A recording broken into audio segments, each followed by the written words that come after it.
The aroma of fresh coffee filled the air as Jake and I settled into a table in the corner of the charming little cafe in Seattle.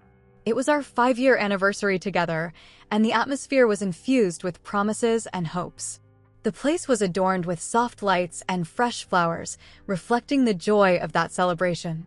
5 years, Clara, Jake exclaimed, a radiant smile lighting up his face. It feels like just yesterday we met at that friend's party. I remember you dancing like no one was watching. You've always been so free and full of life. And you've always been the one to make me feel that way, I replied, my heart warming.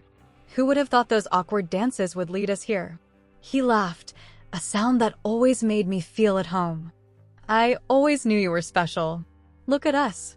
We have an apartment, a dog, and so many memories. What more could we want? A future together, I murmured, holding his hand across the table. I dream of it. Marriage, kids, a lifetime by your side. Jake's eyes lit up, and sincerity sparkled in his gaze. And it will be that way, Clara. I promise we'll make it all happen. You are the woman of my life. Those words echoed in my heart like a mantra. The cafe was filled with laughter, conversations, and the clinking of cups, but none of it mattered as much as the connection we felt for each other. After a few cups of coffee and a huge slice of chocolate cake, we decided to take a walk along the waterfront. The sun was setting, painting the sky in shades of orange and pink, and I couldn't help but think about how perfect life was at that moment. But as we walked side by side, something inside me began to stir. It was a strange feeling, as if I was about to step into a maze of uncertainties. Clara, are you okay? Jake asked, noticing my distant expression.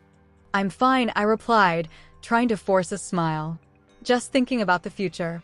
He looked at me with a mix of concern and affection. If you have something on your mind, you can tell me.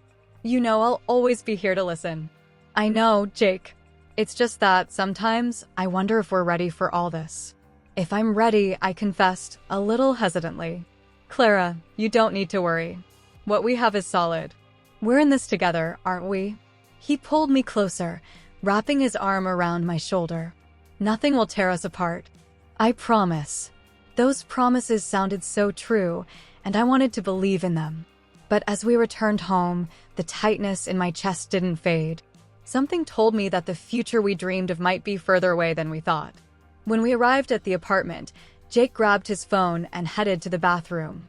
I was left alone with my thoughts, and a sudden impulse made me want to take a look at his phone. It was an invasion of privacy, I knew, but my curiosity was stronger. Jake had always been so transparent with me. Why couldn't I know what he was doing? As the phone lay on the table, I picked it up, hesitantly. The screen lit up, revealing open messages. A quick tap and a swipe of my finger led me to a conversation with an unknown woman. My heart stopped for a moment as I read the messages suggesting a meeting. The words began to swirl in my head, and a wave of despair enveloped me. Clara.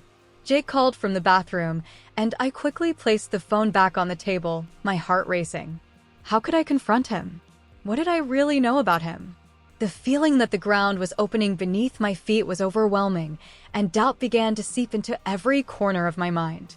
Walking through the streets of Seattle with my thoughts swirling was not a new experience for me, but that night, everything felt heavier. The sky was covered with dark clouds, as if the weather was reflecting my emotional state. Jake, my eternal love, had become a stranger. The betrayal I discovered in the text messages shook the very foundations we had built together.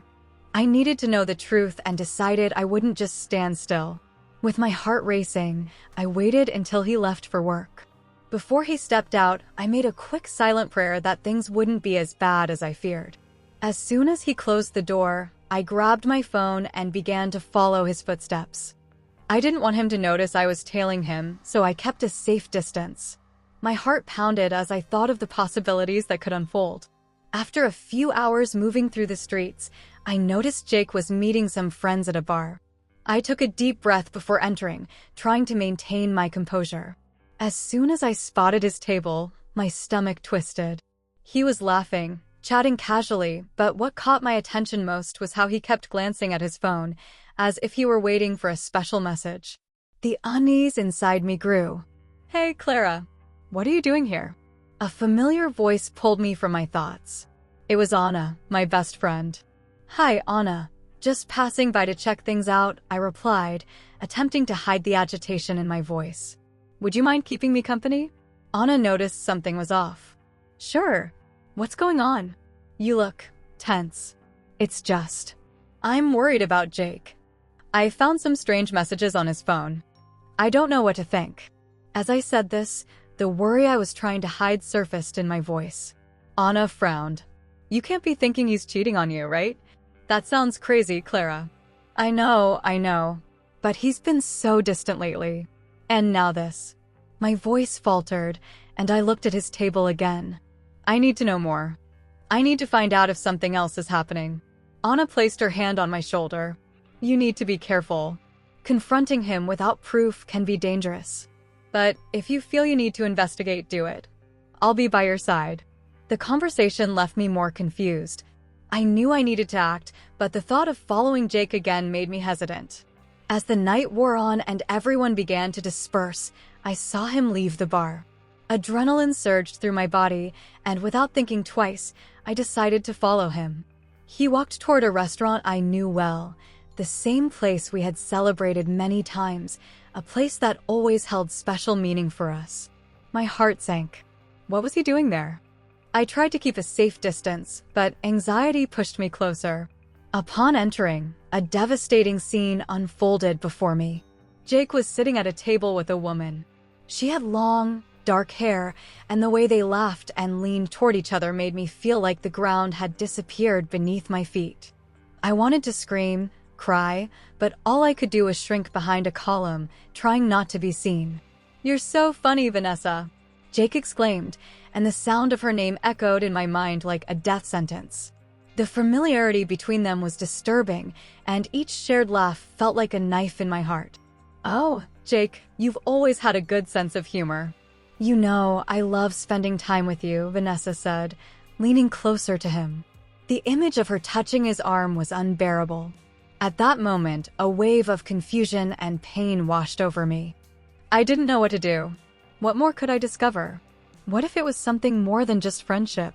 Each question pounded in my mind as I struggled against the urge to run away. As soon as they got up to leave, my body moved automatically toward the exit. I couldn't stay there any longer. It was like I was drowning in a sea of insecurities and distrust. Once I reached outside, I took a deep breath, trying to absorb everything I had witnessed. The cold night enveloped me, but the heat of the pain in my chest was unbearable. I needed help, someone to hear my story, and the first person that came to mind was Anna. She always knew how to support me, and I would need her now more than ever. Adrenaline pulsed through my veins as I headed to Jake's apartment.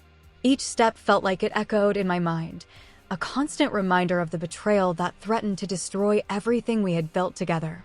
The door of the building creaked as I opened it, and I hesitated for a brief moment, looking at the empty hallway. The familiar scent of his cologne still lingered in the air, and it made me feel a lump in my throat. I took a deep breath and pressed the doorbell. The sound resonated, and a deathly silence followed. My heart raced, and I could almost hear the echoes of the promises we made to each other.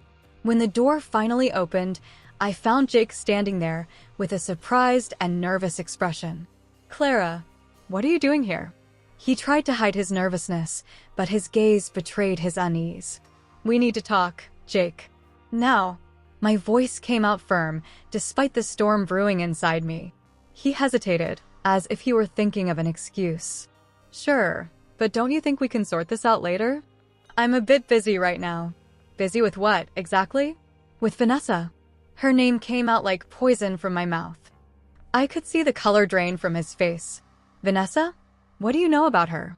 He rushed to ask, but I wouldn't let him shift the focus of the conversation. "I know you were with her at the restaurant. I saw you two together, laughing and talking as if you were more than friends." The tone of my voice was accusatory, and I felt like I was in a courtroom, ready to make the charge. "Clara, this is a misunderstanding. Vanessa is just an old friend. We were discussing business." He gestured with his hands, trying to lend credibility to his words. "Old friend? Since when do you talk to an old friend so intimately?" "I'm not stupid, Jake. The messages I found on your phone, they leave no doubt. My heart raced, and anger began to mix with the fear of what I might discover. I swear it's not what you think. You have to believe me. He stepped closer, trying to touch my arm, but I pulled away. How can I believe you, Jake? You're asking me to trust someone who hides things from me? How can I know it's not just another lie? My words came out fast, almost in desperation. He took a deep breath, trying to find the right words. Please, Clara. I love you. Let's sit down and talk about this. We can't let a misunderstanding ruin everything. Those words, so familiar, now felt empty. The love he claimed to feel was stained by secrets and lies. I don't know if I can continue trusting you. Trust is the foundation of our relationship, and you've broken it. His expression changed, a flash of frustration mixed with desperation. Clara, I would never do anything to hurt you. I promise I'll show you the truth. You just need to give me a chance. A chance? And if I find out this is all a big farce? I'm tired of promises, Jake. I need actions. My voice was nearly a shout, and the pain in my chest became unbearable. Jake looked at me with a mix of concern and irritation. You're being unfair. I can't stand here listening to you accuse me without concrete evidence. And that hit me like a punch in the stomach. He didn't seem to understand the depth of the pain I felt. The insecurity that settled within me was like a shadow, and I knew I needed more than empty words. So I need proof, then. I need to know the truth. I spoke, determined. Anger and pain were turning into cold determination. If he wouldn't be transparent, I would have to find out the truth on my own. He looked at me, his expression shifting from defensive to worried. Clara, don't do this. You don't need to go through this. Let's resolve this together. Together? How can we resolve something you created yourself? My voice trembled, but my determination was stronger. I'm going to find out the truth, Jake, and you won't be able to stop me. With those words, I knew the conversation was far from over. The truth was waiting to be unearthed, and I was willing to go to the end for it. The night was cold, and I felt like I was in an endless maze, surrounded by shadows whispering secrets I didn't want to hear. My heart raced out of sync as I hid behind a parked car, watching through the window of the restaurant where Jake and Vanessa were. The soft lighting of the place created a cozy atmosphere, but for me, it felt as if all the lights were turned off. My mind spun around the messages I had found, and every word echoed in my head, leaving me more anguished. You're so funny, Vanessa. I don't know how you always manage to make me laugh, Jake said, his voice resonating in a tone I knew well, a tone that used to be mine alone. I strained to hear what else he was saying, but the pain kept me from focusing. What was that complicity? Why had he never mentioned a business plan with Vanessa? With each new phrase, another stab in my chest. I just want us to finish this on time, Jake. You know we need to be discreet, she replied, her voice soft and seductive. Discreet? What exactly were they planning? Curiosity and anger swirled within me, forming an uncontrollable whirlwind. I needed answers, but the ones I already had were enough to leave me in tatters. I decided that this was not the end. At home, with the light of my computer flashing in the darkness, I plunged into a marathon of investigations about Jake. Each click seemed to pull me deeper into an abyss of betrayals. I discovered that he was not just a despicable lover, but had a history of infidelity in past relationships. One woman after another, stories of broken hearts and unfulfilled promises. How did I not see this before? Clara, are you okay? You seem so distant, Anna, my best friend, asked in a worried tone. I couldn't hide it. My gaze was fixed on the screen, where photos of Jake with other women piled up.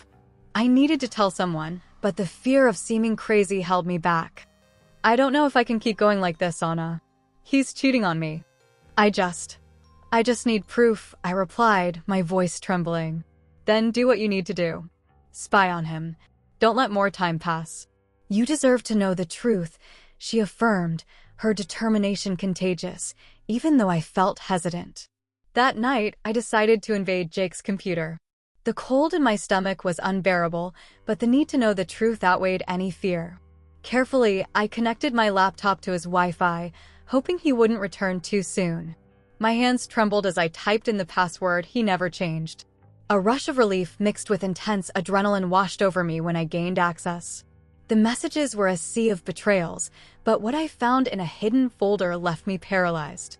A video.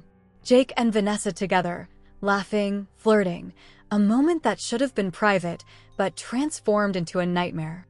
The way Jake looked at her, how he touched her, as if that moment was everything he ever wanted. Tears streamed down my face as I watched that unbearable scene, the truth crystallizing before me. "How could you, Jake?" I murmured to the screen, bitterness consuming my heart. I couldn't believe that the man I loved was so deeply involved with another woman. What else didn't I know? What else had he hidden from me? The life we built together seemed to crumble under the weight of lies and betrayals. I stood before an abyss, and each step I took brought me closer to a decision that would change everything. What would I do with all this? What would I do with Jake? The promises that had echoed between us now seemed like distant echoes, lost in a sea of disappointment. I needed the truth, but the truth hurt more than I could have imagined. I walked down the hallway of the apartment. The floor felt colder than ever. Each step I took brought me closer to the confrontation I knew I had to have with Jake. The proof of the betrayal was in my hands, the messages and the video, evidence that couldn't be ignored. Anger and sadness swirled inside me, creating a turmoil I could barely control. The air felt heavier, and my heart beat like a deafening drum. When I entered the living room, Jake was on the couch, absorbed in his phone, as if nothing was happening. I looked at him, and the pain in my gut grew. How could he be so carefree? I took a deep breath, trying to gather courage, and said, "We need to talk, Jake." He looked at me, surprised. The expression on his face was one of innocence, as if he didn't know that the world was about to collapse around him. "What happened, Clara? You seem different." "Different?" I laughed, but it wasn't a happy laugh. It was a bitter laugh. "I found out everything, Jake. About you and Vanessa." His expression changed. Uncertainty now filled his gaze. He tried to get up, but I interrupted him. "No, wait. I have proof. You can try to convince me otherwise, but I saw the messages, I heard the conversation. You were planning a trip to Paris with her." The room fell silent. Jake seemed to struggle to find words, but nothing came. "Finally," he said, in a tone that tried to be calm, "Clara, wait. This isn't what it looks like. Vanessa is a friend. We were just discussing business." I laughed again, but this time it was a laugh full of contempt. "Business? Since when do you make business plans for Paris? That's such an obvious lie, Jake. You know I know you. I can tell when you're lying." He blinked, and I saw a fraction of fear in his eyes. I wasn't sure if I was more scared of losing Jake or of the truth I already knew. Anger took over me once again. "You betrayed me, Jake," I shouted, feeling the pain overflow. "How could you? After everything we've been through? After all those promises you made?" "Clara, please listen." "I don't want to hear it." I interrupted, my voice thick. "You broke me, and I need to rebuild myself without you." Jake fell silent, and that silence seemed to scream louder than any word. I knew the decision had been made. I just needed time and space to find out who I was again, without the shadows he had left in my heart. With that, I grabbed my bag and walked out the door, feeling the cool Seattle breeze on my face. The world outside seemed bright despite the pain I carried. I was free, and even though the pain was there was also a spark of hope. The phone rang, and I hesitated for a moment before answering. The voice on the other end was shaky, but the urgency was palpable. "Clara? You need to hear what I have to say. It's about Jake and Vanessa." The mention of their names made my heart race, a mix of anger and anxiety taking over me. "Who are you?" I asked, trying to control the tremor in my voice. "It doesn't matter who I am. What matters is that they are involved in something much bigger than you can imagine. What I'm going to tell you could change everything." The voice continued, revealing a fraud scheme that Jake had orchestrated, with the company he had founded as a front. Each word was a blow, each revelation a deep cut. I couldn't believe that the man I loved, who promised to be mine forever, was so involved in something so dark. With my heart in my hands, I called Anna and asked her to meet me immediately. When she arrived at the cafe, I was already in a state of despair. Anna, you're not going to believe what I just heard. Jake and Vanessa, they're doing illegal things. Clara, calm down. What exactly did you hear? She looked at me with concern, and I knew I had to be clear. An anonymous call. They said they are defrauding clients, using Jake's company as a front. I can't let this go. Do you have proof? Anna asked, her voice firm. If it's true, this could be serious. No, I don't have any, but the police. I need to take this to them. Panic and determination mixed inside me. I was no longer the insecure Clara who accepted his lies. I was a woman determined to uncover the truth. The next morning, I went to the police station. My heart raced as I waited to be seen. When I entered the room, a police officer looked at me with a skeptical expression. Do you have any proof of what you're saying? No, but I received an anonymous call. They're using Jake's company to defraud clients. I know this may sound surreal, but I have to tell the truth. He's not who you think he is. After a series of questions, the officer decided to investigate. Thanks to my report, a team began monitoring Jake and Vanessa, and I couldn't shake the image of them from my mind. Betrayal now had a new meaning, and the idea that he was deceiving me in every way left me deeply shaken. A week later, I received a phone call from the police. Jake and Vanessa were being investigated. My heart was a mix of relief and anxiety. I knew that what was to come would be painful, but I had to face it. Finally, the day of the trial arrived. I was nervous but determined. When I entered the room, I saw Jake sitting on the other side, an expression of disbelief on his face. He didn't expect me to be there, didn't expect me to have the courage to expose him. The prosecution's attorney began presenting the evidence, and I knew I had to testify. When my turn came, my body trembled, but I took a deep breath and began to speak. Jake and Vanessa deceived me. Not just in love, but in life. They used people's trust to deceive everyone around them. The words came out heavy, each marking a final period in our story. I discovered that Jake was involved in a fraud scheme, and I couldn't remain silent. People deserved to know the truth. Looking at Jake, I saw disillusionment and despair on his face. He was finally being confronted with what he had done. His conviction seemed inevitable, and with each word I spoke, I felt a weight being lifted from my shoulders. When the judge announced the sentence, a wave of relief washed over me. Jake and Vanessa were guilty, and justice was served. I was finally free from the chains that bound me to him. With a lighter heart, I knew I had the chance to start anew. The truth, though painful, had liberated me.